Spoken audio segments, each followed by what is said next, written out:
on the deck of a ship, leaving the Isle of Arran, bound for the Isle of Kortos. The journey has taken a few days. Beneath decks, dozen or more wagons, strapped, roped down, swaying gently in place with the waves. But on the deck, a motley crew of performers gathered around, a few of which stand out from the crowd. One ascends up to the forecastle above the rest. A few stand out in front as you see the blonde-haired one begin to arrange them and shout. All right, all right, all right. Settle down, everyone. Settle down now. I know that we've all been feeling the strain of a tough journey so far, what with all the death and destruction and apparent end of all things, but that shouldn't let us feel like we can abdicate our duties as performers. So once more, from the top with real feeling. I really want to feel it this time. Alright, soloists at the ready? And a 1, and a 2, and a 3.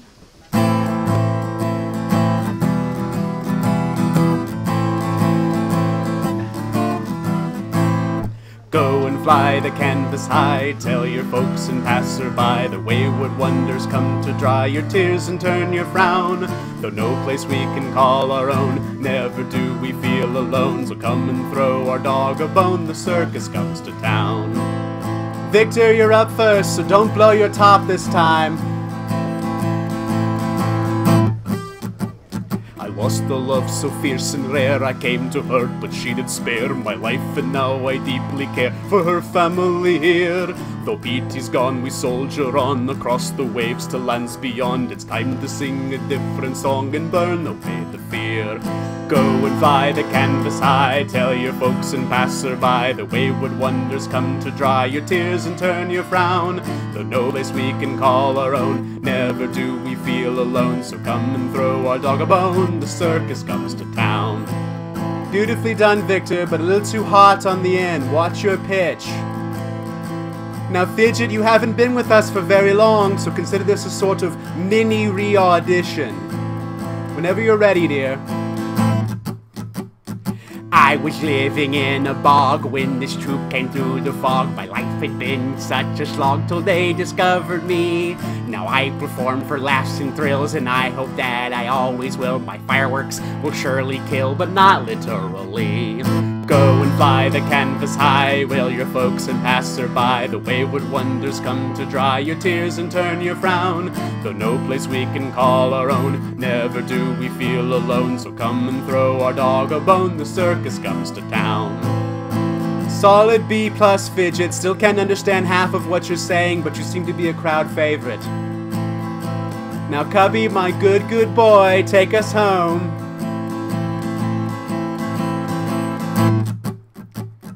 Though we're here to bring you joy, 'tis but a ruse we must employ, for we know that they will destroy all that we hold dear. We must rekindle the lost god's light, to towers journey both day and night. From below they plan a blight, which I do most fear. Wow, read the room, Cubby. Everyone together now. Go and fly the canvas high, tell your folks and passerby the wayward wonders come to dry your tears and turn your frown. Though no place we can call our own, never do we feel alone. So come and throw our dog a bone, the circus comes to town. Once again, go and fly the canvas high, tell your folks and passerby the wayward wonders come to dry your tears and turn your frown. Though no place we can call our own, never do we feel alone. So come and throw our dog a bone, the circus comes to town. Hey! It's Really Playing Games, the Extinction Curse! Book 3, Life's Long Shadows. I am the GM Graham, and joining me today are my players Brian as Faith the Tiefling Monk. Hello. We are down a Garrett who usually plays the Catfolk Rogue Fabian Finks, but we do have Ross as Oarshisk, the Lizard Folk Swashbuckler. Hello. We have other Ross who will be playing a new character this book. Yes, hi. And finally, Patrick is Horatio, the half-elf wizard. A natural 20 on a performance check. Thank you. That's a dumb little shanty I wrote. So, we come to book 3. It has been a long journey so far. How we've gotten here? Well, we started off with humble beginnings in the town of Aberton on the Isle of Arran, the smaller of these two isles in the middle of the inner sea, Starstone Isle, the kind of heart of the world, featuring Absalom, this big mega metropolis, but we're kind of in the surroundings of that.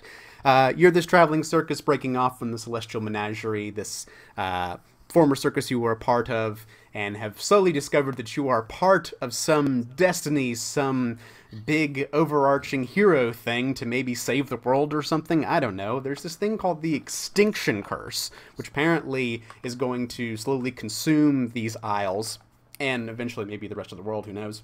But it is coming from these Zulgaths, troglodytes, that are coming up from underground, from the Darklands, coming up and somehow corrupting or trying to destroy the power of the Aeon Orbs, these lights of the dead god Eredin that float around these towers scattered throughout these isles, and somehow give the island itself life and vibrancy. They seem to be failing the light of the deceased god, slowly taking the magic away from these lands. But you did manage, after your adventures around Aberton, to go to Eskdar and go underneath, discover and see through the visions of the Moonstone Pools what was going on with all these Zulgaths and their plot and what you had to do to try to stop it. And also confronted the evil Mistress Dusklight from your former circus, the Celestial Menagerie. You defeated her, slew her in combat, bringing justice and relief to the region, to this circus, to this cruel tyrant, and all of the things that she's done. And you have set free those performers that were under her, basically enslaved by her, as to be part of the Celestial Menagerie. And so, having done that, you had one last final big send-off performance, one night only, in Eskdar, the Circus of Wayward Wonders, showing what a truly benevolent circus can do, one that doesn't exploit its performers, that treats people fairly and wants to have people just having a good show overall. You managed to do that, and now find yourself journeying away from Eskdar, your business there complete, because there is still more work to be done. And so, we come to you all on the deck of this ship as you are going across. The professor, your kind of guide and mentor through this, although you all are the leaders of the Celestial Menagerie, the Circus of Wayward Wonders, leaders of the Circus of Wayward Wonders, you all have kind of taken the professor's advice, and he has told you, I believe we have a good opportunity to head to the Isle of Quartos. There's a town called Carrick, that I happen to know a gentleman from, an acquaintance. His name is Opper Vandy, and I believe he should be able to set us up with contacts, at least to engage in performances over there while you go about your journey of dealing with these towers and the Aeon Orbs. If you have any concerns before we get there, or any troubling thoughts or questions, I can try to answer them. It should be just a couple days now till we arrive at Carrick. And wait, is there a tower in Carrick, near Carrick? So, from what you've seen in the Moonstone Pools, there are several other towers that are kind of the only tower that is on the Isle of Arran, the smaller isle where you just came from. You've been to. So it's that mud brick tower that's kind of on the outskirts by Aberton. The rest of them are on this island, on the Isle of Quartos, where you are going, and from what you know, most of them are on kind of the northwestern part of the Alacortos, which is known as the Swardlands. It is kind of the breadbasket of the Isle, famous for farming and foodstuffs plenty. It is the main source of how it supplies the city of Absalom and keeps this city aloft with the food that it needs for its population. Okay.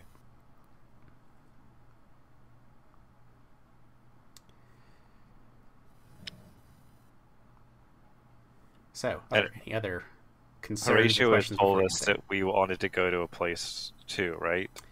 Yes. So, after the Colder brothers were both feeble-minded, you were able to pull pull Horatio back into his body, his mind rejoined with his corporeal form, no longer feeble-minded. The word that he blurted out as soon as he came to was Carrick.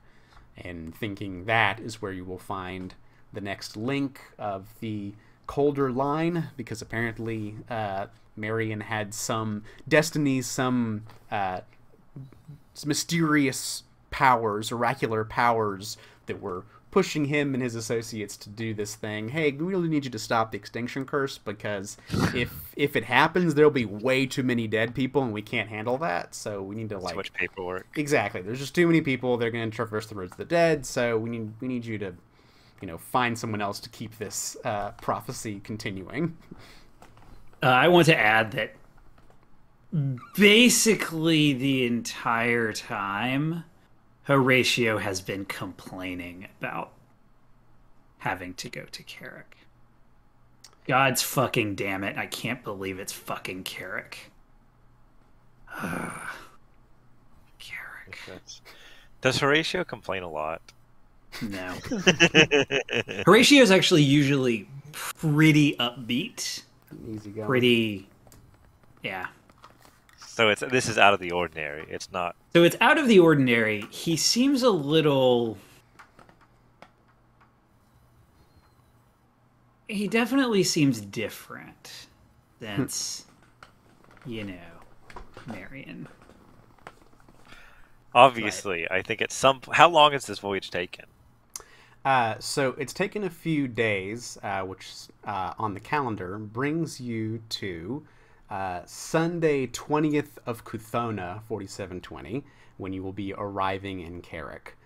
So it's been like a week and a half since you had your last performance. Then you had to secure passage, load everything up, and it's like 150 plus miles to go from Escadar to Carrick. Yeah, I think we should also say on screen, we did a perfect circus.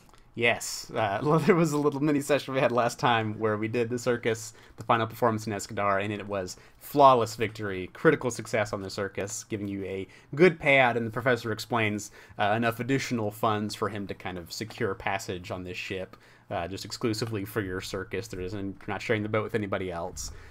So just the songs you've just heard on deck are most of what has been going on and what has been, bothersome about this voyage. But the rest of it has been smooth sailing.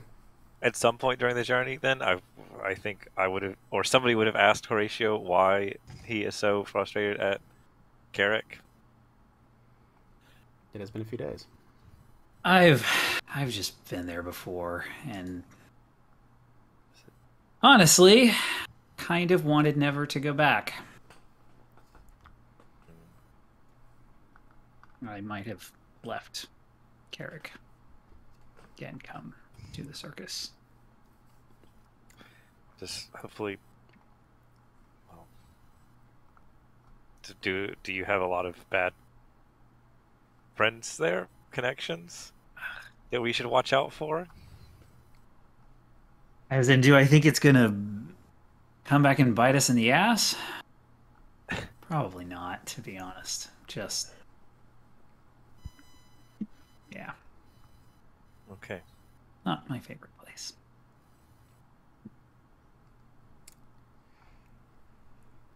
Professor says, well, hopefully we will not run into any more troubles.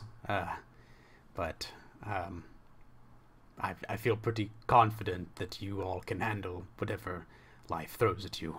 You've gone through much so far, and though your task is immense, and leading the circus is a very important responsibility, I do have faith, and the rest of us do as well. I know that people like Mordain can seem unappreciative of your talents and your abilities at times, but trust me when I say that they all would be lost completely without your wisdom and guidance. That even you, Faith, I know you haven't been with us as long as some of the others, but you do prove to be a stabilizing influence with your magical healing punches. Very stabilized. I think technically they're not magical. There's a lot that you all Depends. do that I don't understand fully. And we appreciate everyone else, That's right. including Mordain. She has very good skin cream. And you see her just like yelling and telling people, like, giving notes on the performance and critiquing everyone heavily.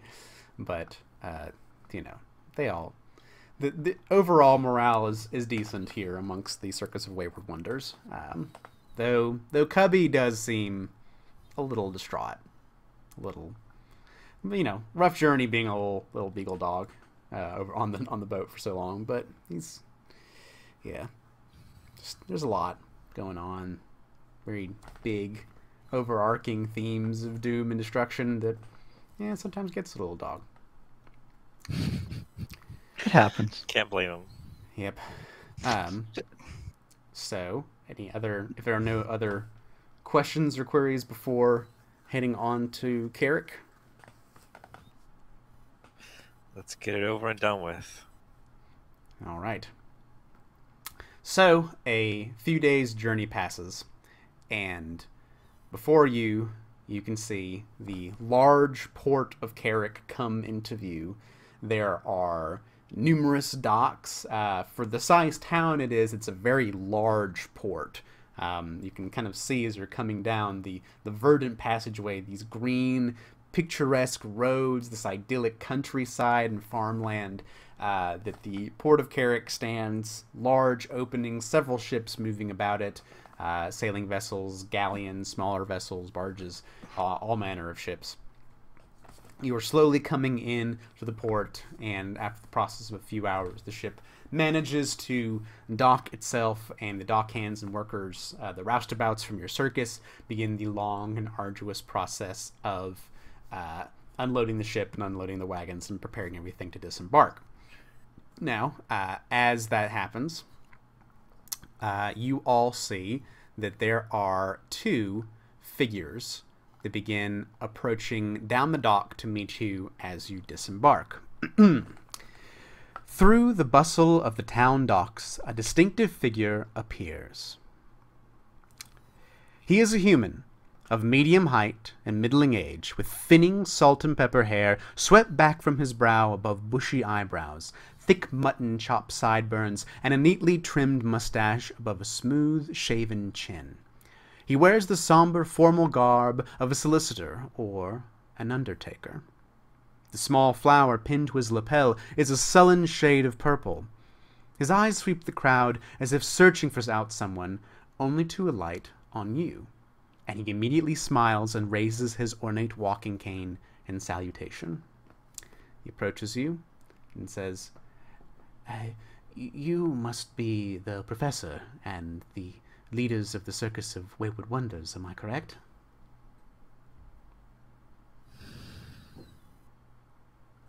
Just gonna Yes, squint. that's us. Oh, what a relief. I am Oppa Vandy. I am the master of the Carrick Grange and mortician to the good people of Carrick and its surroundings. And he comes up to each of you to shake your hand very enthusiastically. Doesn't seem to be off-put that, some of you have magical hand wraps or some of you have claws. Or Fabian as well shakes Fabian's paws. And he kind of nods to each of you. Oh, good. Thank goodness I found you.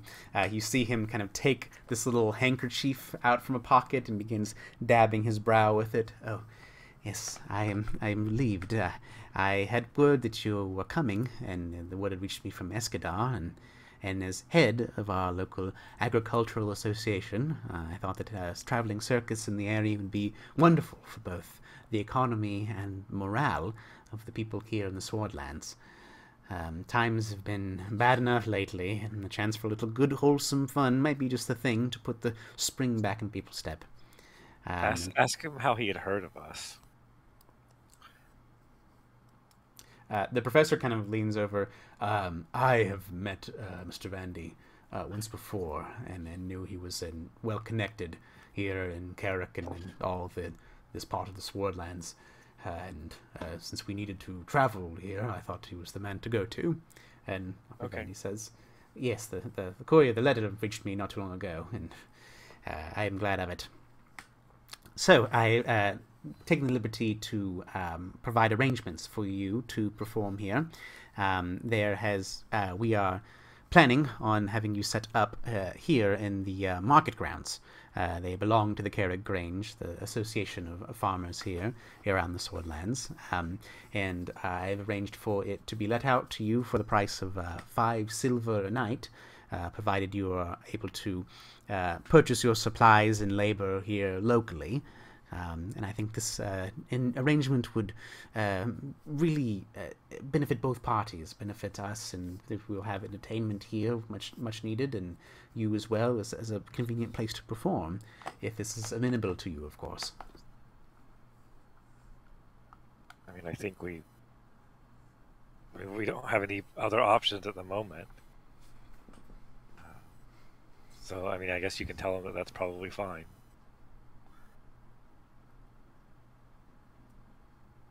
I mean, if he knows the professor, So, the professor's friend. first question is, do I know this guy? Given my history in this town. So, yes, if Horatio has been in Carrick and around town for the past 10 years. Yeah, this is the town Horatio lived in previously.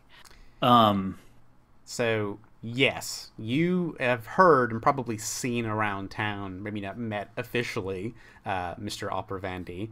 He is kind of head of the Carrick Grange, and the Carrick Grange is an association of farmers of all sizes and all crops and livestock and all that, banding together to kind of ensure the security of the Swordlands and ensure people are have what they need, that they're not being cheated out of the market. There's basically it's a farmers co-op association that he kind of runs, but he also is the town mortician, kind of serving as that functionary for Carrick and for a lot of the surrounding lands, because most of these towns are pretty small. So he is able to kind of form that. He is well loved, well respected amongst pretty much everybody around town. A lot of people don't have a lot of problems with him. But Horatio, I would say, how long do you think it has been since you've been last in Carrick? Hold on. Let me find my character background. I think I was with... Where did I put that?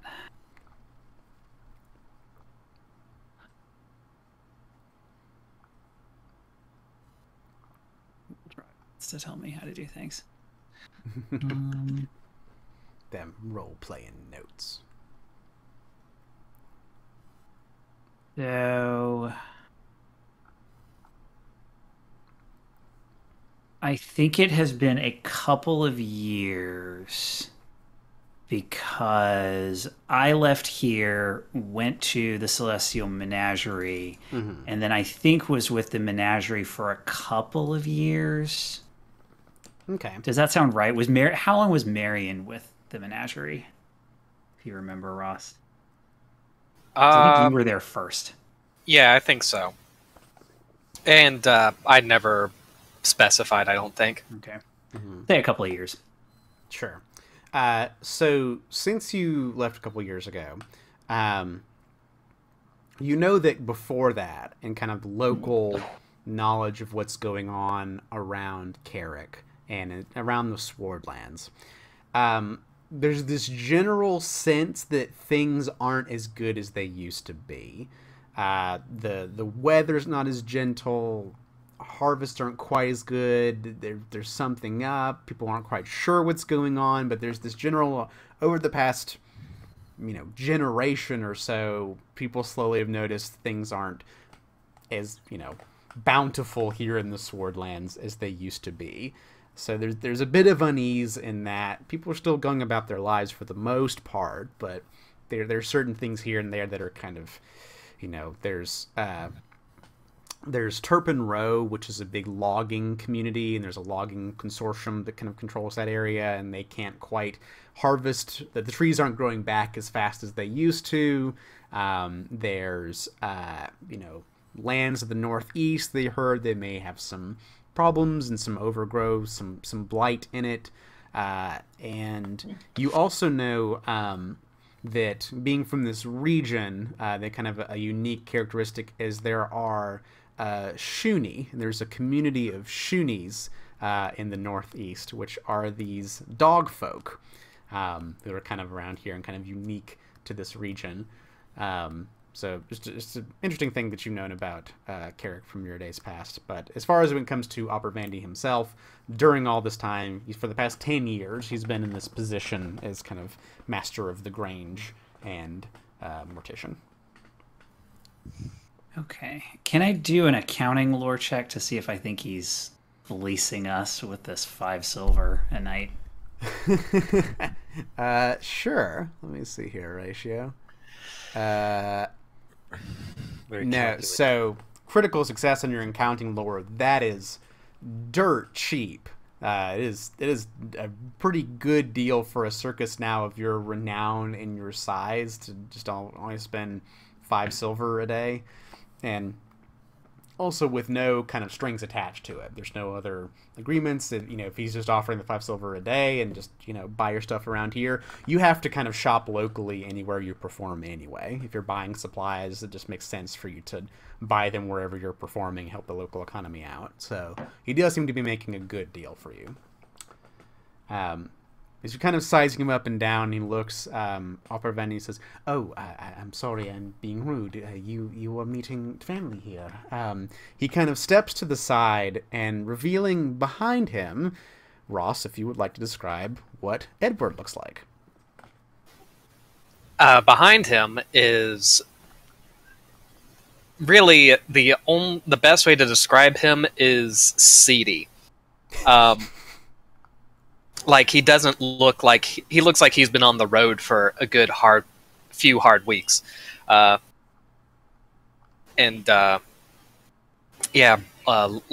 unkempt brown hair. And he says, "Yeah, so good to see you, cuz." And he goes and he gives Horatio a big hug. In my head, I don't recognize this guy, but would you say we've met or? Oh, if they did, it would have been when they were young kids. Like this is like second cousin. Yeah, like family reunion of the youth level. Hi. Is he a human? Another half elf? Yeah, another human half elf. Hi. My word, to say that the last time I saw ya, we were actually the same height. Yeah, sure. Edward. No, yeah, Guy told me Edward. Yeah, that's hello, right. Cousin. Welcome. So I see the gang's all here then. And I turn around, look at folks. I'm just trying to parse out the situation of what's going on. I'm not a very into the social scene kind of thing, so I'm still trying to figure out what's going on here. What the fuck is this? How do I react? So How much? I mean, did you meet the dwarf guy? Probably not, right? Dwarf? He didn't Nah. like visit you in your dreams or something. No, and yeah, no, it's a long story. We can go into it later. Aberfani says, I can tell you have a lot of catching up to do. But before I go, I was going to invite you all to the Vandy house this evening for a supper at my estate. I would love to just talk and pick your minds and your brains about what's going on here, what your plans are for the performance. I understand if you're busy, but I do have a few attendants that can provide us a lovely dinner tonight in the evening, if that is fine with you all. Ratio looks at Edward, looks at Vandy. Yes, I think that'd be lovely. Oh, excellent. Wonderful. Well, I shall be off. I shall see you all in the evening. Professor, performers, thank you. Thank you again, and welcome to Carrick. And you see Opera Vandy head back off down the docks, leaving you to your own devices. So I can see Faith and Ararskisk and It's no different than how it was before, so whatever. No one can pronounce my name. Fabian. How do you know this? Jingle Bones. Yeah. Jingle Puss? Jinglepuss, yes. Well, you see, it's the darndest thing. I was there enjoying a nice, lovely sandwich that I had fished out of a trash receptacle. And this blue fella, he appears out of nowhere and starts spouting nonsense about a epic destiny. Well, that sounds familiar. Yeah, he said he was my cousin, and his name was Marion. And since then, we've become fast friends.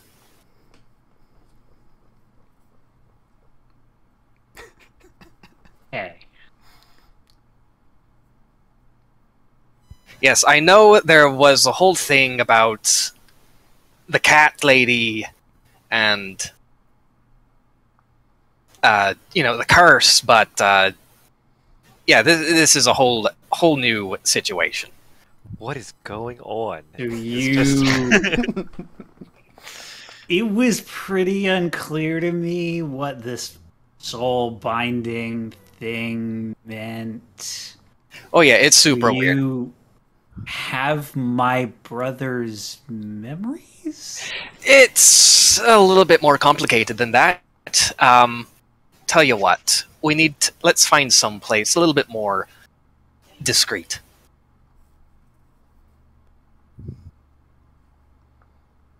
Do you have anywhere? I know we just got here, but is there anywhere that we can talk in private? Is there anywhere, Graham, that we can talk in private? Sure. Are So, there- After they set up the circus, we can talk there. Carriages Hello. or yes, something? that will take a couple days probably to get everything, the wagon circled around, unloaded from the ship, the tent set up, and all that. So it will take some time before you have kind of a base of operations here in Carrick. But in the meantime, and kind of walking around town doing what you wish to there, that is up to you. There's not quite a map of Carrick itself. But to kind of give you an idea of where you are in the surroundings in the Swordlands. Party is here in Carrick. It's a pastoral for the most part, so past the town limits, there's some buildings and kind of clustered toward the center here in the market square, and you see where there are stalls and whatnot set up. So there are some alleyways, some out-of-the-way areas, but if you move a bit further out of town and get sparser and sparser, the docks are the biggest part of town. You could go behind a warehouse, you could go, I get the feeling that Edward knows some of the back alleys and places of refuse that the dock workers tend to use. But, there are opportunities for you to find someplace relatively private. So yeah, Alley. yeah, some alleyway somewhere. Edward goes up to, the hobo And he slips him a silver piece or something. Hey, just go and buy yourself a nice lunch, okay? Thank you, my good sir. Chomps on the silver piece and then goes waddling off. Hip hip hooray! This is my lucky day. Okay. So you asked me before if I had Marion's memories. I have Marion, and I'm gonna manifest my Eidolon. Okay. What does it look like when Marion pops out? It's just a sort of a... And, yeah, this, very quickly, a blue, semi-translucent Marion with a keyhole, a glowing keyhole in his forehead, just kind of pops into existence. In an unoccupied square within 60 or 30 feet of me, I don't remember. Oh, So suddenly, there's a Marion before you. Oh, hi everybody. He wasn't blue before, was he? I was not blue before. You're actually Marion? Yeah, I think. It's... Okay. Our great cousin, whatever he was, he kind of explained it to me. This form is basically an echo? I don't know.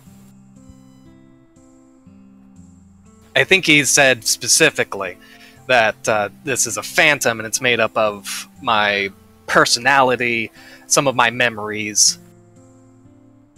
So it's not you. I mean, listen, for all intents and purposes, it's the same thing, right? I don't know if this form has a soul or anything, but just pretend, okay? Humor me, humor. So, Marion, But like we had a funeral and everything, when you were You had a funeral? Wait a second.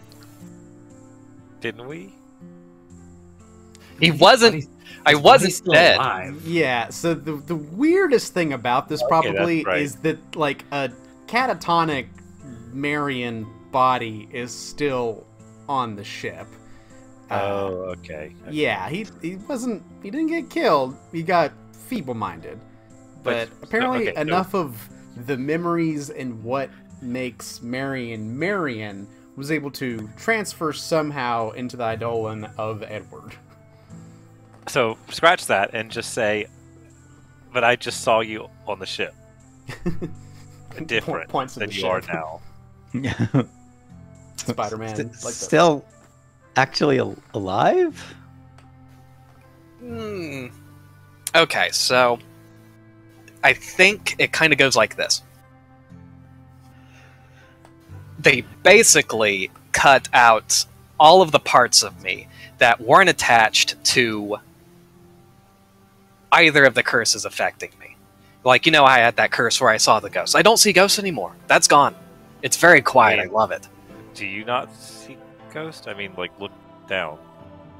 Okay, you see the ghost, all right? Shut up. But he's not a ghost, he's an echo. So, Marion, forgive me. I just have to be sure. You probably remember when we were like, I think I was 15 and you were 13. And there was that thing that you said was definitely a ghost. And we both got in a shit ton of trouble. What did we do? Wow, you really put me on the spot, huh, Patrick? But here's the thing. You Anything said you a say- ghost made you do it, and I went along with it. And we got in so much trouble. Yeah, it's when we stole Dad's bow and broke the bowstring. And it ended up, I don't know, causing a nasty gash on my cheek. Yeah. They told you you would shoot your eye out. Well, Marion Colder.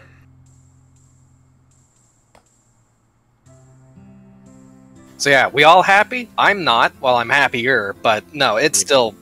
Listen, it's horrible. It's sort of like experiencing everything underneath cotton gloves. So, Can you eat? Sounds terrible if you can't eat. so like, what were you... So you just appeared now. Where were you before? You're talking about for the past several weeks? For the past several weeks, I've been attached to this fuck. And Edward waves. What do you mean attached? Well, you see, we can't actually get that far apart from each other. Oh yeah, and by the way, that accent is totally phony. Don't let him fool you. Listen, who asked you? I'm trying to make friends. You're trying to be more interesting than you actually are. We both know it. Alright, So fine. can you, like, read each other's minds? There's some overlap, yeah. But I'm sure you know what? that's I'm just going to keep talking in the accent if that's okay. I think that's going to be... We have awfully similar voices, so this will be a lot easier for us to differentiate between who's speaking and not. Yeah, you're right. That is a good point. But yeah, we can feel things between us, and if we concentrate really hard, then we can see through each other's eyes and things. But yeah, That sounds really complicated. it's incredibly complicated. Yeah, it's like we're both living in two bodies at once. I don't understand what's going on. Sounds so you know. inconvenient. Scared. Don't know what's going on? If you say so, I guess whatever you say. Well, that's great. Can we get ready for dinner? I haven't had anything to eat in 3 days. Can you do anything in a circus? Do you have skill? What are you good at? I think I have a pretty good phony accent. And he also plays instruments. Yeah, I've actually been thinking of this on the road. You see, I have a name for it and everything. We're going to call it the Accursed, with a K, Colder Brothers. And I'm sorry, we're doing some embellishments. If this makes you uncomfortable in any way, Horatio, you can go ahead and give the old veto right here. But yeah, using this, Edward, I have to keep my two different characters' names separate now, and that is more challenging than I thought it would be. You're doing well. You're doing very well. Yeah, Edward casts a spell, and this very fancy loot drops into his hands out of thin air. So I was thinking, I play a song, and the song is a ghost story. It's a ghost story about how my foolish actions led to the downfall of me brother, who died a horrible death and is now haunting me for all eternity. And at the climax of the song, out pops Marion, and everyone screams. It's going to be fantastic. So you have magic now too? Yeah, I dabbled a little bit in the bard stuff before, but ever since my friend here came into the picture, I've just been able to do things that I had only dreamed of. Man, can we trust this person? I actually kind of think that's great. Oh, you're talking about the Accursed Colder Brothers? Yes. It sounds hilarious. Awesome. See, I told you that he would go for it. Yeah, right. Now, as far as you can trust me, that's honestly, it hurts a little bit, Horarsisk. But we just met. We met like literally 10 minutes ago. Yeah, but I also And- have your friend of years attached to me by a proverbial collar. So Yeah, but he's not you though. yeah, but we're kind of a package deal at this point. But that doesn't answer my question though. Listen, I will keep him in line. How about that? Okay. I trust Marion. I am still my own person. And I'll prove it. And Marion is gonna punch Edward. Okay. Two damage. Yeah, so since you share a pool of hit points, you both kind Oh of yeah, feel that's it. right. He punches each other and they both go, ow! Yep. Interesting. Totally understand. Everything about this is weird. Everything about this has been weird since Abadar. Or what? What was the name of that town? Aberton. Escadar? Aberton. Aberton? Yeah, Aberton, that's what it is. No, everything has been weird since I toppled over that forbidden statue in that shadowy temple. Fair enough.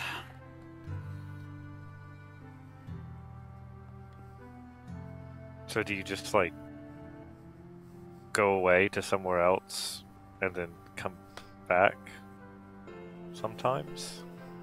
Yeah, I have this idea of what's going on. But yeah, keep Edward around. He can bring me back anytime.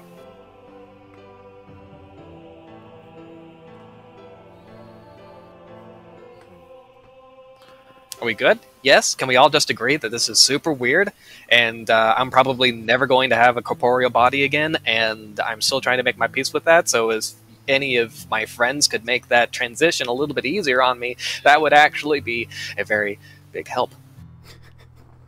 Anything we can do to help, I guess. Thank you. You're welcome. You know, you don't have to ask me. So, but if you get hurt, Edward also gets hurt. Oh yeah. If Edward gets healed, do you also get healed? Yep, that seems to be the case. Okay, that's good, because I don't think I can heal you because I can't touch you. I don't know. Okay. I think, out of character, I think technically you can. They share a I think pool so of hit too. points. Yeah. They share a pool of hit points. They are two separate creatures. Right. That's how we've been doing it. Phantoms in particular are odd because phantoms that are NPCs are incorporeal, but phantoms that are Eidolons don't have that trait. You don't have the incorporeal. Okay, so you're okay. He's like a physical phantom. Right. You don't Yeah. need Ghost Touch Rune to be able to attack without penalties. Right. Yes. Otherwise, phantoms would be Magic. very strong. Phantom Yeah. Eidolons. Something, ectoplasm, something, power of the heart, something. Yep. You just know Marion so well. Your connection to Marion is such that like I'm so confident that I'll heal with my healing punch that it actually heals. It's like you believe hard enough. Yeah. Okay. Well, I'm gonna go help unload.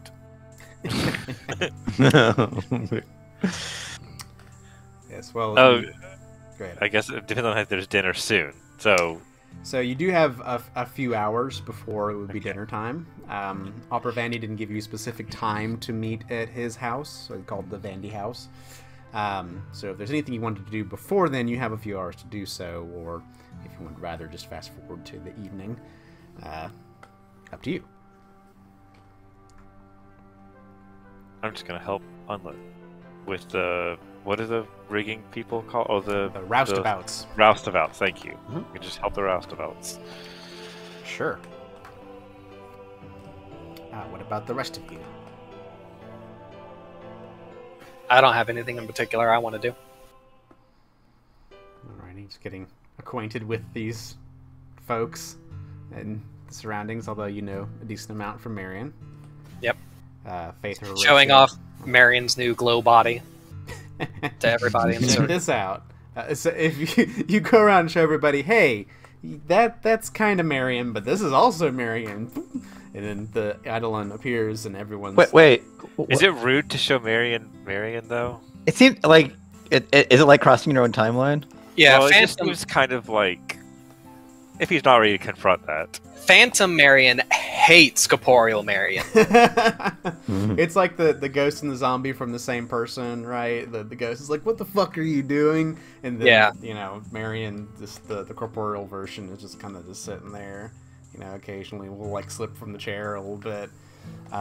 Yeah, it's a weird experience, and everyone is a little put off by it, just how fucking weird this is. I kind of think it's a lot like listening to a recording of your voice, but 1,000 times worse. Yes, amplify that feeling a lot, and that is what Ghost Marion is currently experiencing. Yeah, well, everyone kind of starts to meet Edward, and the performer's like, okay, you're going to be joining us.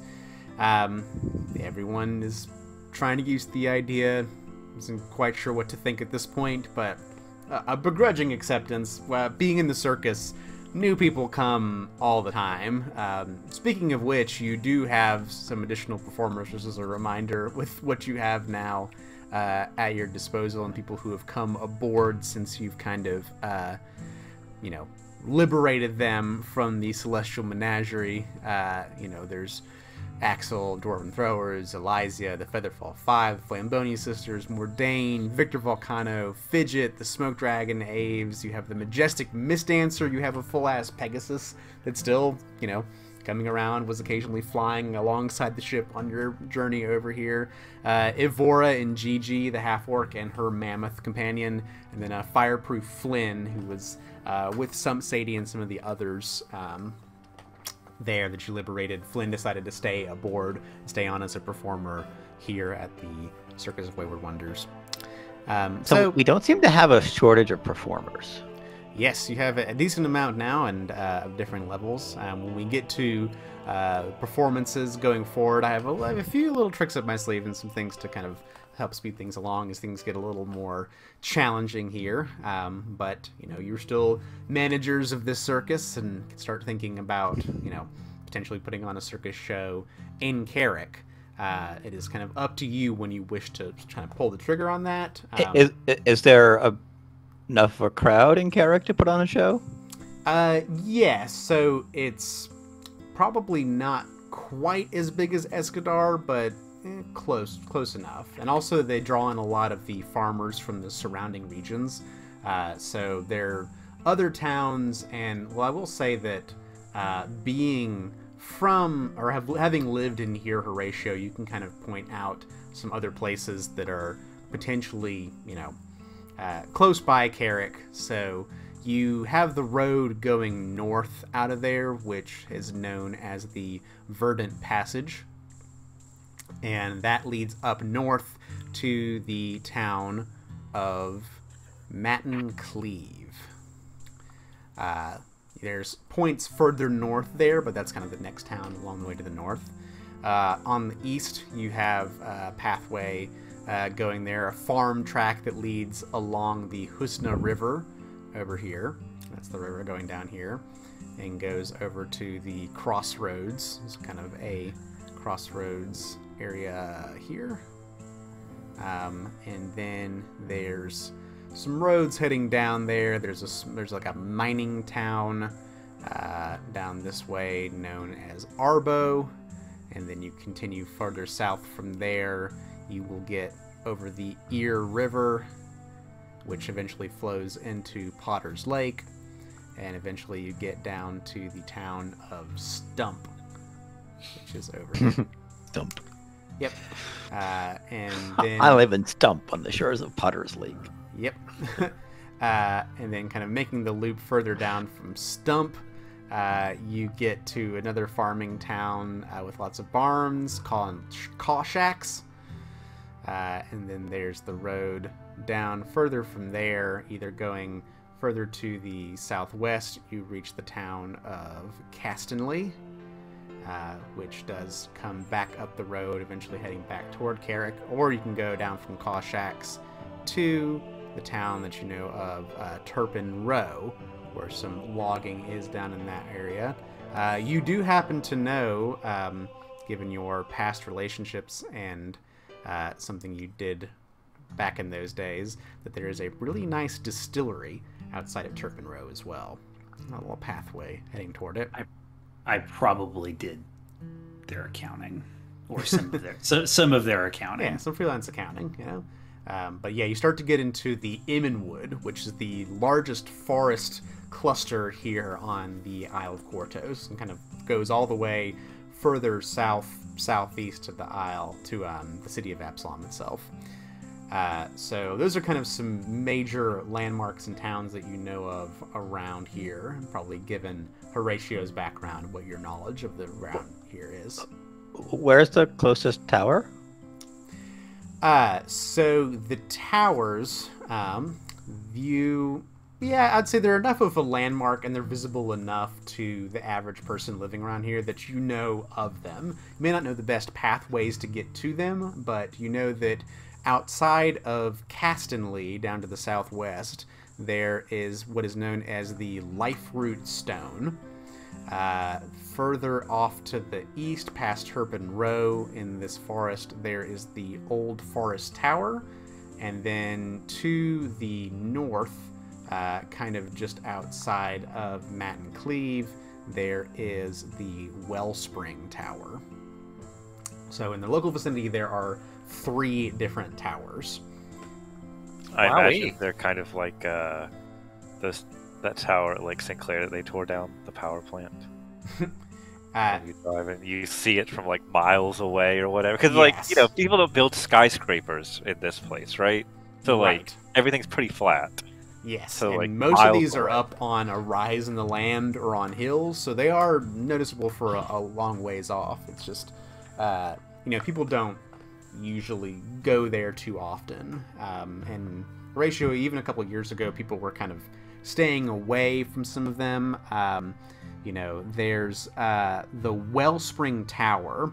Apparently, it's, you know, dried up. It used to be like a spring over there, but the spring's kind of run dry in the past several years. So you know, there's some things at least weird about the Wellspring Tower. And people here, telling folks about this, people here, you know, pretty superstitious about things. So just because they think it's bad news doesn't mean it's bad news. But well, I don't know. We've run run into a lot of bad news things in the last couple of months. So you do get some local geography knowledge from Horatio about this area. Like a little marker. Yeah, same one we used from Mapperton. Yeah. So It's a pretty map too. The other towns are a lot smaller than Carrick? Carrick, yeah, is probably the biggest one. Castonley is, you know, up there as well. Matt and Cleve and Turpin Row are probably the biggest towns here, and the other ones are a bit smaller.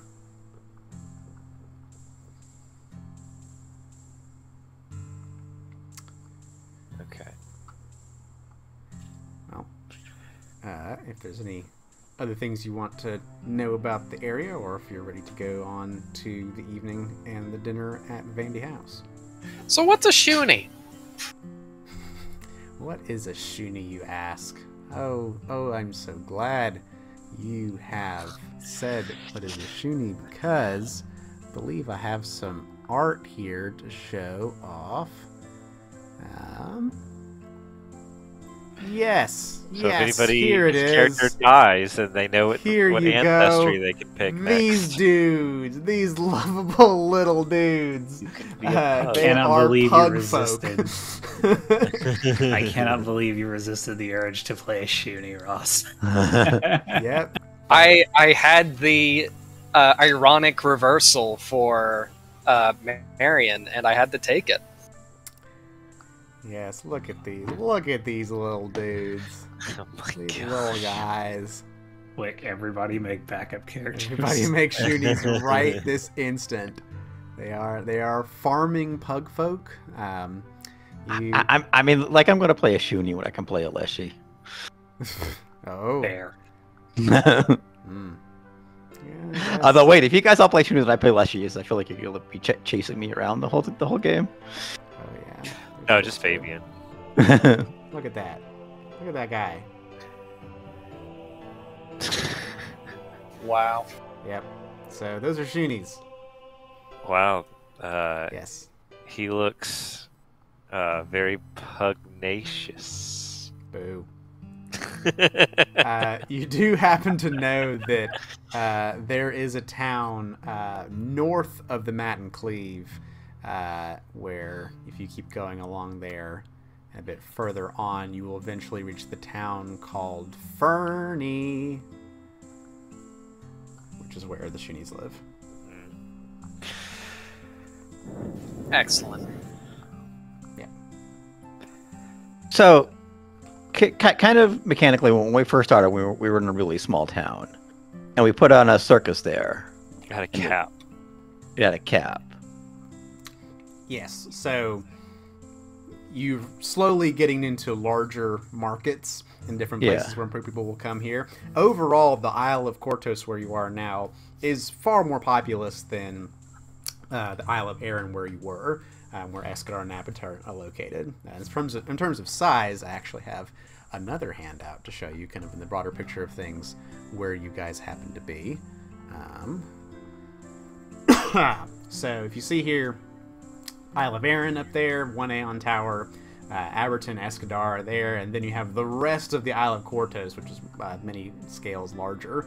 So you see kind of in the lower left-hand side there where Carrick is, and kind of where the sword lands where you currently are, roughly. So you're kind of to the northwest of where the city of Absalom is, but that kind of shows you in the bigger picture of things where you are currently. So the Swordlands is a part of the Isle of Kortos, kind of on the western side. There's Atari. So Cool. Is Edward's a human half elf? Yeah. Okay.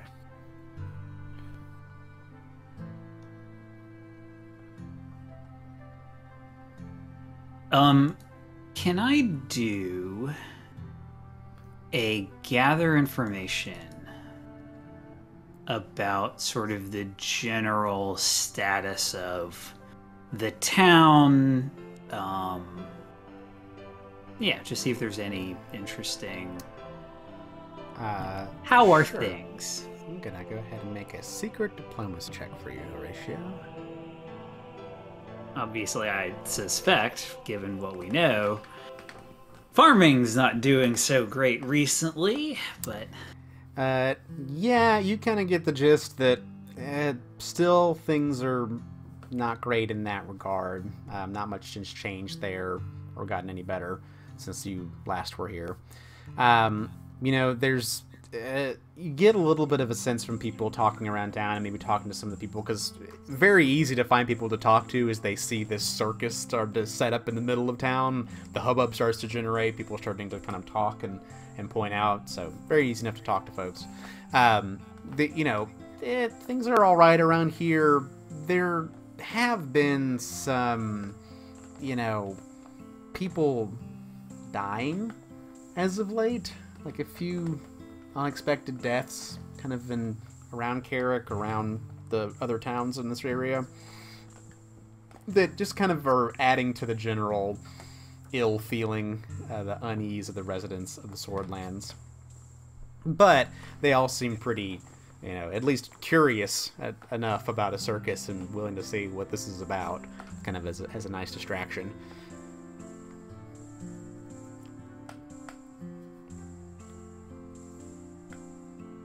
Okay. Any other activities before the evening?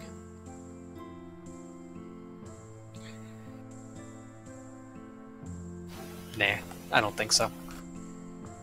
All right. then, if you all plan on accepting the invitation of Opera Vandy and heading to his abode, we will send you there to the Vandy house later that evening.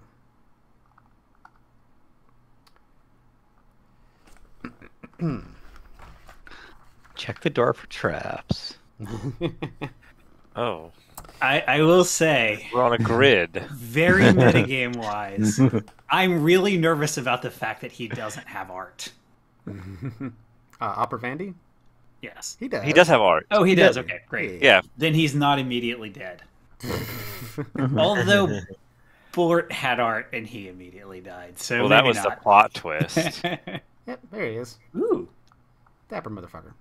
At the docks. Can everyone else see the map?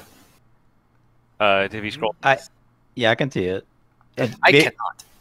Maybe you don't have vision on your character. I also noticed that He doesn't have a health bar. no health bar. My God. Edward's dead. Edward's also dead. That's a surprise for us. Actually, Edward's the ghost. Vision. Save. Oh my God, mind blown. How about now? There we go. Yes. Yes. All right. New token. Who dis? So visible to everyone and visible to everyone. Okay. Does he have one elf ear and one human ear? Okay, so the reason this portrait was made by an AI. Oh. And I put in man, elf, bard, and the AI, looked at all of the art in the world of man and elf and bard and gave me that. Interesting. Wow. Amazing. The computers are becoming too smart. So you Which is also how I got the new Marion yes. portrait. Quick little. We'll pop him out for just a second so people can see, because he is very cool. Boop. Yeah, I did that and Hell yeah. did a little bit of doctoring for the keyhole. Excellent. Very good. Love it.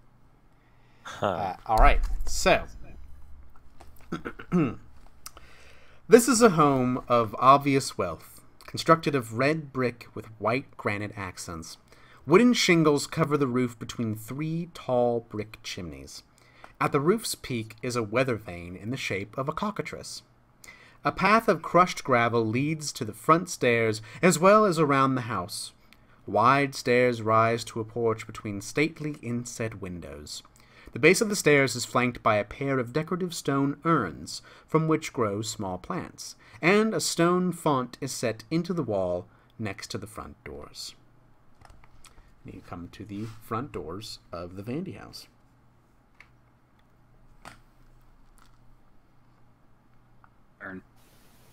Well, should we knock? Everyone ready? Everyone presentable? Yeah. Oh, you know what? Actually, hold on. I would like to, before this, buy some fine clothing. Wait, hold on. Can I afford high? Okay, not high fashion, but fine clothing. Some I'm putting that on my character sheet and paying for it now. Excellent. This is a dinner. We were supposed to dress up. Damn it. You suddenly feel very underdressed. Do. I almost had enough money to buy a glamored rune for my armor. I was 1 silver short, and yeah, I was so sad. Oh no. Should I be dressed up? We also got all the extra money. That didn't include the 100 gold we got as a reward if you just went by what we had in chat. You may have an extra 100 gold. Oh, okay then. Yeah. So if you want the glamored armor. Okay, in that case, I'm going to buy that glamored armor. And Edward has himself a bath, and his hair is still unkempt. But the fact that his clothing looked so unkempt before, even though it's glamored, makes you think that maybe he's doing some of this just for an effect. Am I underdressed? Fabian kind of looks at the clown motley that he's in. Oh, I think I might be too, but that's okay. If there's a few of us that are, you know, the rougher looking types, it's probably fine, right? Well, no use waiting around.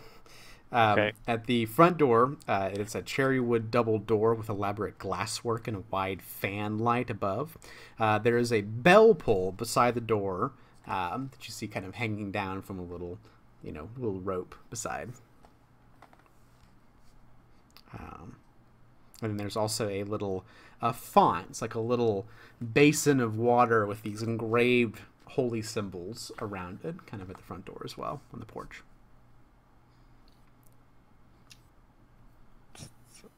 I guess the bell pull. Who pulls it? Somebody in the front, either Horatio or Faith. Horatio thinks he's the face now. I actually retrained into dandy dedication. Ooh. Fancy. Which reminds me, I need to edit that. No response. So Horatio will pull it. Dum, dum, dum, dum. There are a few steps, and then coming up to the front door, you see it open, revealing beyond the man himself, Upper Vandy. He looks at you all as you come forth and says, "Oh, good. I'm so very, very glad you were able to come. Please, please, come inside and make yourselves at home." Kind of takes a few steps back, allowing you all to enter the foyer. You see across from you in this area of the foyer that there is a small elephant head that is hanging there, kind of on the wall, taxidermied, and staring out at you. That's it. I'm attacking him right now. I immediately attack. So you look around, starting to kind of appreciate the place, and there's this... it's very nice, very well kept and clean, almost immaculately so, but there's this almost sterile sense to it, and in some regard, there's this little bit of... It's almost too nice. Looking over to the right, you all see a front room. There's a leather sofa, a table, there's a fireplace, a mantle, comfortable chairs, a rug of dark chartreuse before the hearth. There's a very comfortable sitting room over to your right, a couple doors ahead and to the right as well. And then over to the left... An elaborate wooden bier, B-I-E-R, takes up the center of this chamber, with a wide bricked fireplace occupying the wall directly behind it. A number of uncomfortable-looking chairs are arrayed around the room, interspersed with small end tables. A gray carpet covers the floor, and stained glass windows of deep reds and blues create somber patches of light upon it. A sliding double door stands on the north wall. Vandy... comes, well, I suppose I can give you the tour of the front rooms if you'd like. There's the sitting room across there. This here is the viewing parlor, where we have the deceased in repose. Currently, we do have a guest here, and kind of gestures to a coffin sitting on the table, which is currently occupied by a kind of somewhat pale, but obviously very tan and swarthy in life, human male farmer that is laying on the table there. I was wondering if he was going to use the phrase guest. Who was just kind of, hanging out there. He doesn't kind of linger on that too long and says, would you like the full tour, or if you're hungry, we can go ahead and adjourn to the dining room. tour. Look at everybody else. Full tour. Full tour. I'm really hungry. I still haven't eaten anything. Maybe an express tour. Of course. Well, if you will excuse me this way, kind of brushes past you. Says the back kind of goes to this door over here and says the privy is down the hallway and to the left, past here. The hallway continues around to the left-hand side, heading to the back rooms, the kitchen, the storehouse. We won't bother with there for right now, although my attendants are currently busy finishing up their dinner. There is both of them, Martins and Serena Geely, who I employ. They are a lovely couple. They've been with me for a very long time, and they make the most delicious food, which you will soon get to experience. Up this way, we can head upstairs, and he goes and opens this door here. And you will follow me. Kind of goes up and goes up the stairs.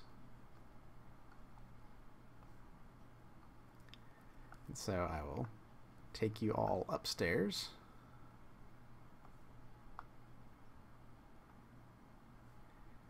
And Arshis goes upstairs. And Fabian will go upstairs as well. Edward, are you going upstairs? Okay.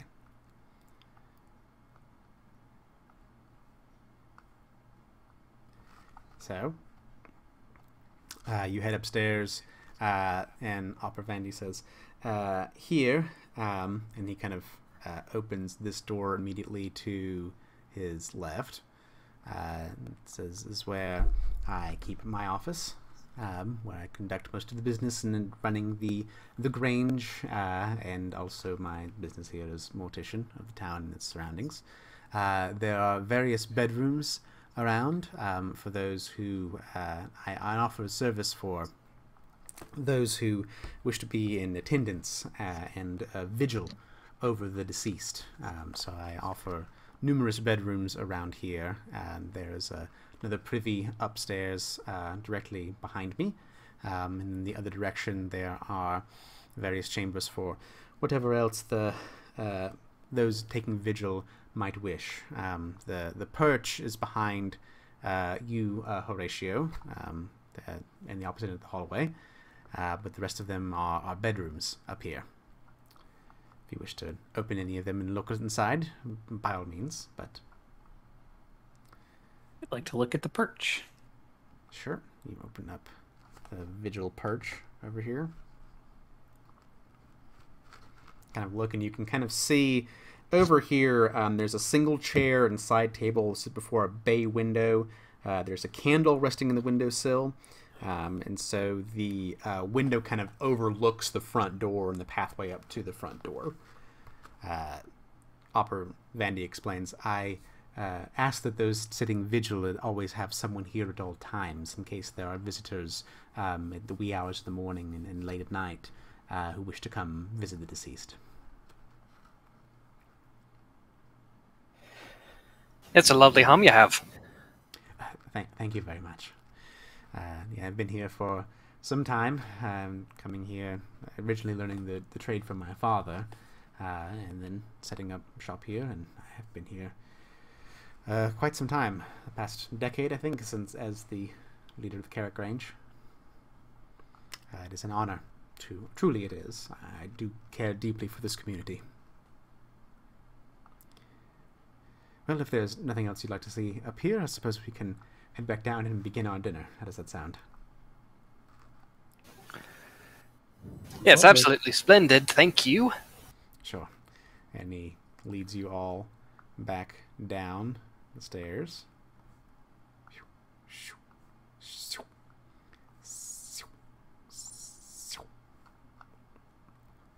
And then he goes before these sliding double doors and kind of opens them, and a little bit of flourish and a little bit of majestic motion, opens them up to reveal the dining room beyond. And he goes over and he makes himself sit over here at the head of the table and gestures for you all. Please, please come, sit down and make yourselves comfortable. As you see the dining room here, comfortable chairs. There's also a sideboard with several bottles of liquor and wine and a small cask of ale. There's a chandelier of crystal and red quartz hanging above the table, and you see a door or a curtain rather, off to the side over in this direction. And it says, if you help yourselves, if there's anything you'd like to drink, please by all means. The wine's up here. It's this little side table over here in the little cask, so you're able to There's glasses. a mini bar. Yeah, there's a little bar. I'd like to investigate the wine. Sure. You look over, and there is pretty good local vintages. You've probably had and sampled some of these wines before. And they're pretty good. They're not, crazy good, but it's good wine. I will have some wine. All right. Rest of you taking drinks? Does he have anything from that Turpin Road distillery? Yes, he does. There is a small bottle there. Let's see. Yeah, there's like a whiskey in a small little bottle there that's coming from Turpin Row. On the rocks. Yeah, he nods. Opera Vandy himself also gets a glass of wine and goes and takes a sip, and after the sip, he takes his handkerchief and dabs the top, his little mustache, and goes.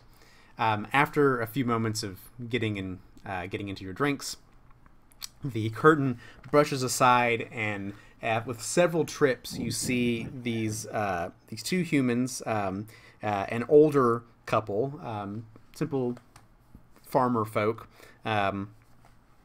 Opera Vanny introduces them. Yes, Martins, our chef, and his wife, Serena Geely. They prepared this lovely meal for us. Please take your seats. We shall begin. So a few trays come in, and then the Geelys excuse themselves. They kind of nod, bow politely, and then take off through these double doors and continue off down that way. They close the double doors to the dining room behind them as they depart. And then you see the spread laid out before you. It is probably more food than you have seen in some time, especially for people like Edward. You see a meal laid out of goose roasted in a raspberry sauce, artichokes, turnip, and barley stew, collard greens and goat cheese, warm black bread served with fresh butter, a selection of good wines, and there is also a cooling pie made from custard and imported lemons. And there is just a copious amount of food laid out before you on the table there. And Opera Vandy says, please, begin.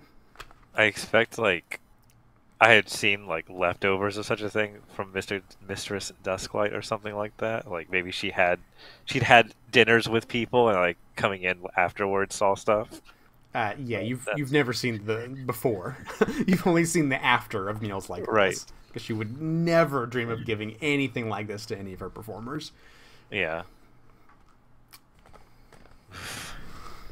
This is quite a spread for humble circus performers such as these. I wish you to feel truly welcomed here in the Swordlands. This is a great service you all will be doing and performing for us and lifting our spirits, so I thought I might return the smallest bit of that favor. This is all super I'm gonna have some of the chicken and some of the. I mean, out of character, I think this is very I'm waiting for the shoe to drop. But Horatio's just gonna enjoy dinner. There's no Bort here. Yeah, let's get some food. Have some wine. Edward is definitely wary. He knows when an offer comes with strings attached. So, but he's also really hungry, so he's going to enjoy food too. For OR, like, this is been said to be a friend. Like, the professor has said that he knows this person. Yes. And also, it seems clear that people like this person around town.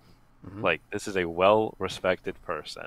Yep. So I think Oarshisk is like, there's no reason to doubt this person, given the setting. Yeah, it may be like socially a little too good to be true, right? I mean, he's been very generous in inviting you into his home. We're not expecting business. Fireballs. We maybe expect him to ask us to do something for him. Yes, right? That's what this feels like. That's exactly what this feels like. Shortly, like 15 or so minutes after you've gotten your food, start to dig in. Opera Vanny does mention there may be a chance that there be some visitors that will come to see our guest in repose here. You'll have to excuse me as I attend to them, but I promise I will come back here to dinner just as soon as I am able to. And you are mostly, I hear, newcomers to our town. If there's anything I can elucidate for you as you make your preparations to perform here and about the Swordlands, I'm more than happy to help you with any information. I'm just eating. I've just had rations on the boat for the last 2 weeks. I'm just glad the floor doesn't move. I finally don't feel seasick. And getting your sea legs just in time to have them ripped out from under you, I suppose. Mr. Vandy, I was reacquainting myself somewhat with the town. I lived here for an amount of time, a few years, and then I've been gone for another couple of years, and I was just Welcome back. Getting the lay of the land a bit, and I heard rumors that there have been some strange streak of deaths recently, and it seems like you might actually know more than anyone else. Would you say that that's true? Have you seen anything strange? It's not quite the first topic of conversation I would bring up at dinner, but yes, I... that must be one of those in repose. Excuse me, just one moment. And he goes and gets up and kind of excuses himself around there. Just a moment. He goes and leaves you for a short while, just about 5 minutes or so. You can hear some gentle talking in there. And then a short while later, he will return and resume his place. And he says, yes, as I expected, some of the townsfolk here to pay the respects of the deceased, a man named Homber Huttenfell, a good man. He's been here for a day or two and will continue on his way soon. Yes, I terribly sorry. There was something you wished to discuss here, and something you wanted me to talk about. I have much on my mind. I forget. What was it you were asking about? Of course. Mostly just asking about your trade. I had heard in town that there'd been a streak of strange deaths, and you, of course, are acquainted with the deceased. Just wondering if there's anything we should be afraid of, or we're quite capable people. So, you all mentioned this to him, and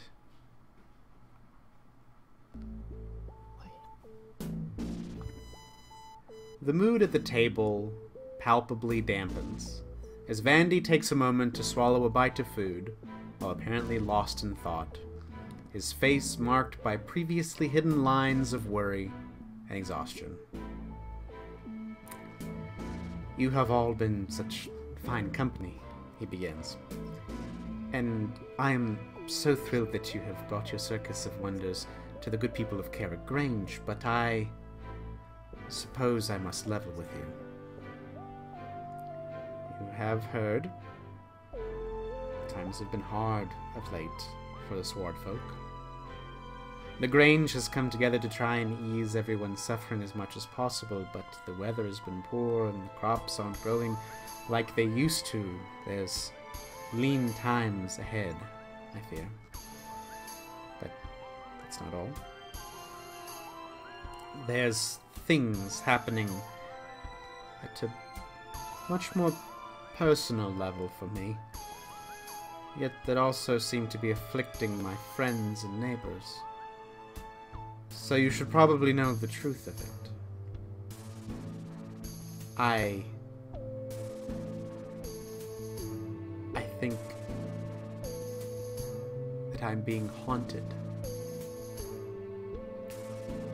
And I think that whatever is haunting me is murdering folk of the Grange to torment me. I will have been looking at him, and I'll just kind of look over to Edward.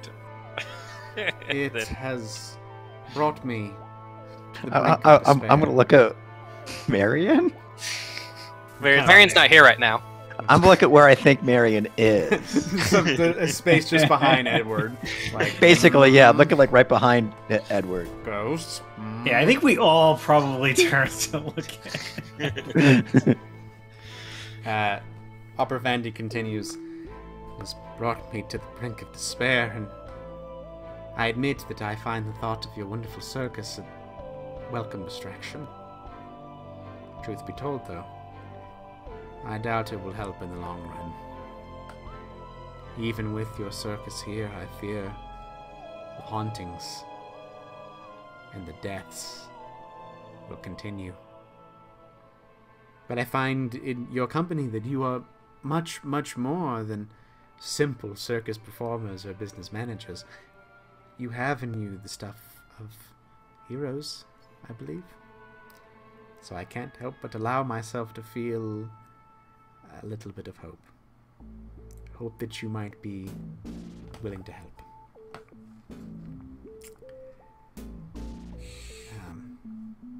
But no, I've said too much and put my burdens upon you, so we need not worry about that for now. Well, I think if we don't leave every town we perform our circus in at least a little bit better off, then we haven't done a very good job. Even if the circus flops. I'm gonna gesture. And besides, we have something of a charge to deal with. Don't we have a mission that we're doing? Important, I mean, it's only... We're on a mission from a dead god? I mean, technically, yeah. We are on a mission from God. God, who's dead. I mean, I'm not saying this verbally, obviously, but I'm just, don't, reminding. We have, can we really help all this stuff? We've done it twice. If we can't, then what are we doing?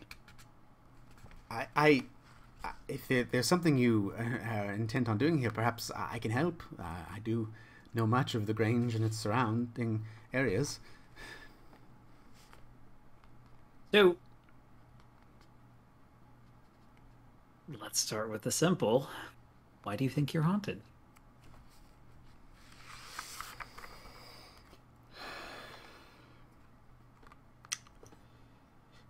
For the last 14 months or so, I have been experiencing what I believe are nightmares. Vivid ones. But in the dreams, there is a conjunction with the occurrences of death in these dreams, in these visions, in the murders of the townspeople around me. The nightmares, they always start the same. I am awake late at night, or at least I think I'm awake, and I find a hollowed-eyed girl, a young girl, standing in the doorway of my bedroom. She wears a funeral shroud, but I do not recognize her. She's not any of those I've ever attended to. She stands for a moment, then she leaves the room, disappearing from sight. At first I was too frightened to follow her, but after a few occurrences I worked up the courage to see where she went. And each of the times she descends the stairs to the viewing parlor, and there is a casket, and she is pointing at it. It is empty. And I come awake, and I am standing before it, in the viewing parlor, drenched in a cold sweat. And the young girl is gone. I never know if what I saw was real or not. But in any case, the next day there is always a death, somewhere in Carrick or the surrounding area. And by night, I have a new corpse to attend to. How do they die? Unexpectedly, in their sleep, but there is no pattern to it.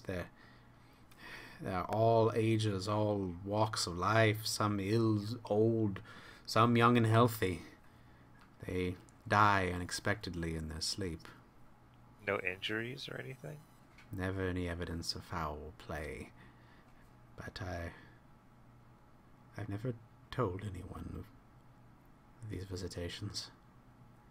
And now I know the townsfolk are beginning to talk. There are rumors. People think that I have something to gain from these deaths.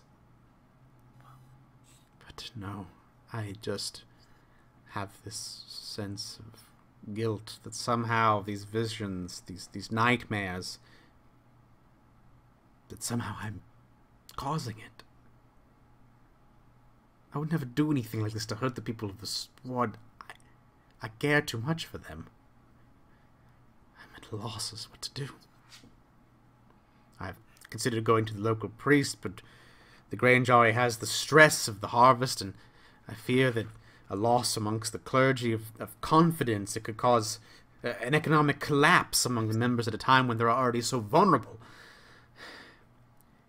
If there's anything you can do in your time here, I would be eternally grateful.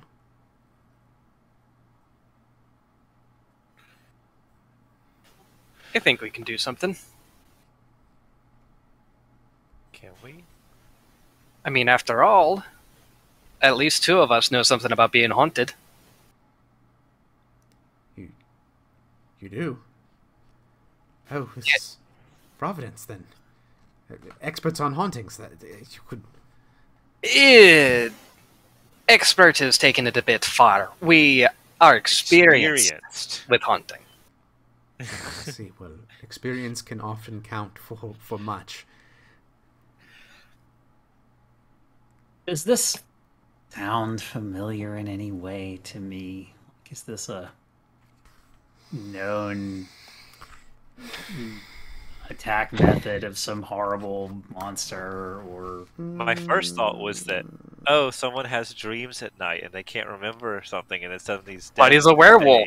I know, Yeah, and it's like, oh, it's a werewolf. But no, it's a couple of times in the last couple of weeks. And they die peacefully in their sleep. Yeah, not ripped to pieces by a wolf person. Yes, but are there like other types of in shapeshifters? sleep. Let's see here. Are there dream fae or something like that? Horatio.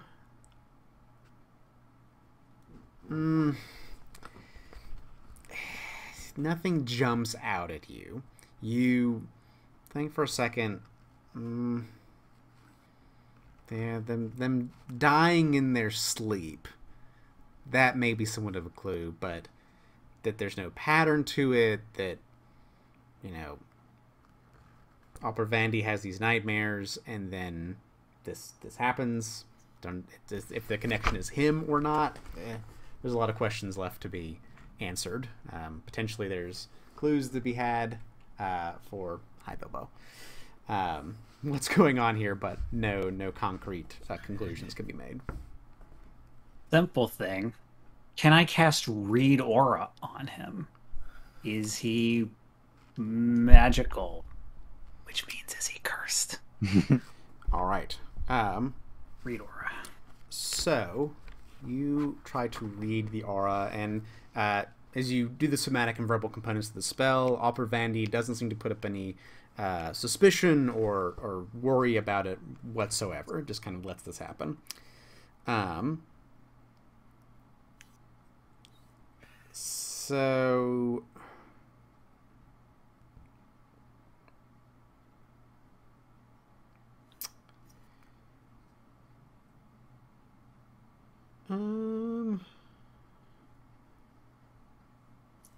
you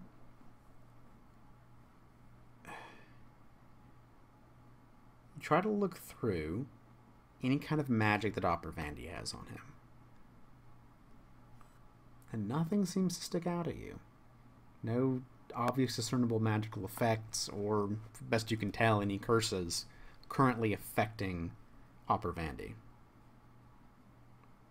If it were a strong curse, would you be able to tell? So, between Detect Magic and Read Aura, a typical curse I would, like if he had lycanthropy, I think he would have a curse on him which has a magical trait like necromancy or something, and I'd get that. If it's an illusion, it might be too high for me to read. Or if it has, whatever it is, has it in the description that, not detectable by magic, or if it's not literally magical. Right. Like an actual haunting is different. That mechanically works a little differently. So I guess that's good news. We can tell him. I don't think someone cursed you. But a curse is different from a haunting, and I don't know much about hauntings personally.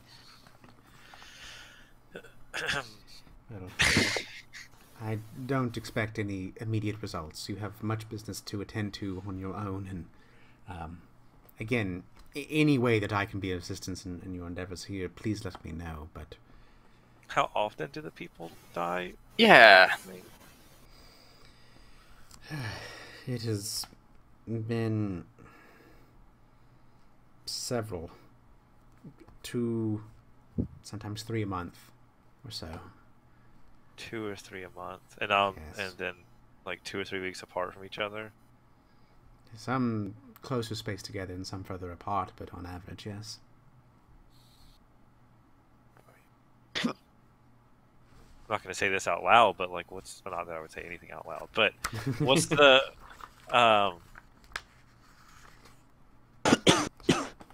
what's to stop it from being one of us? If just people are just mysteriously dying when this person has dreams. Well, there's your reason to help him out then. Oh gosh.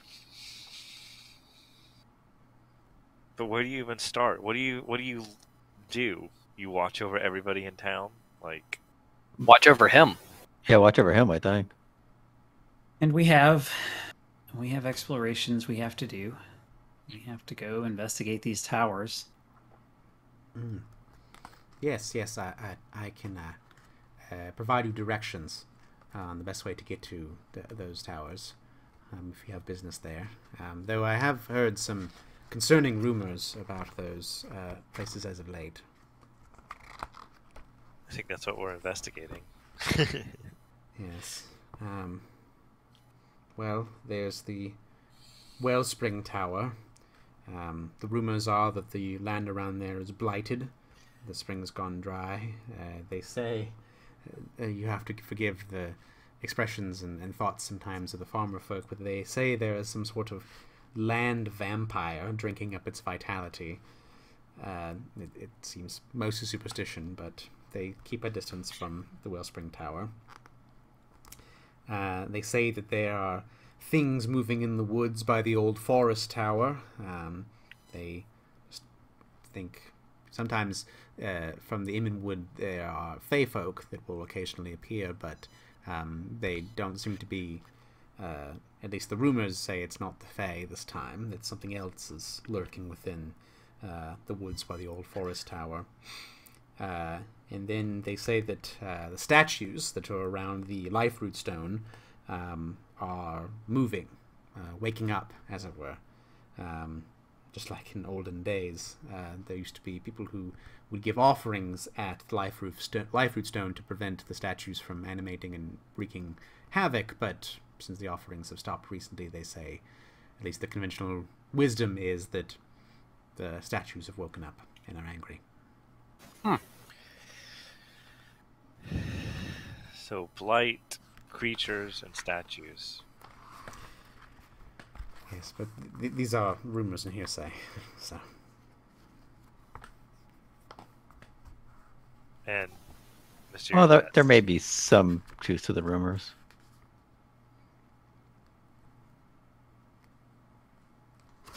We've run into stones that have tried to kill us, Oh dear.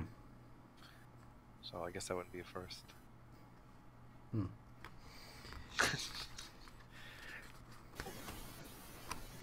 Is there anyone that might have reason to want revenge on you?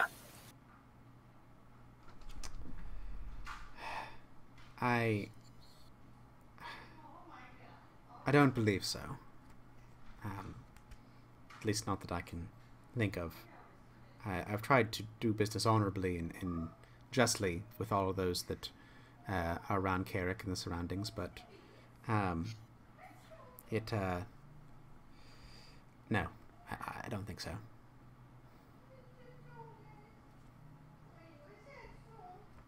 Yeah, we'll see. Do you mind if I take a look in your room? Or wherever it is that you sleep when you have these nightmares? Yes, of course, if you desire. After you do that, I'd like to look at the casket where you always wake up. Or at least that area. Yes, of course. Well, if we're done with the dinner, then I think I will leave you to it. I'm gonna have a little bit more. Sure, help yourselves. Just one more serve. Of course, I will go and unlock the house for you.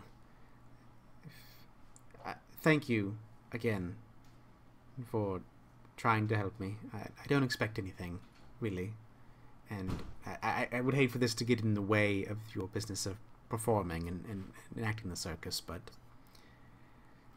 my intuition is that you are helpful, kind individuals.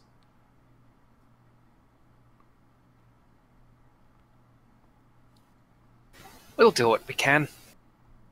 Should we have somebody keep an eye on him for his own safety? And Well, as you begin to discuss these plans and potentially investigate Vandy House and what secrets it may find, we shall perform the investigation of Vandy House next time on Really Playing Games. The Extinction Curse. Woo! Spooky.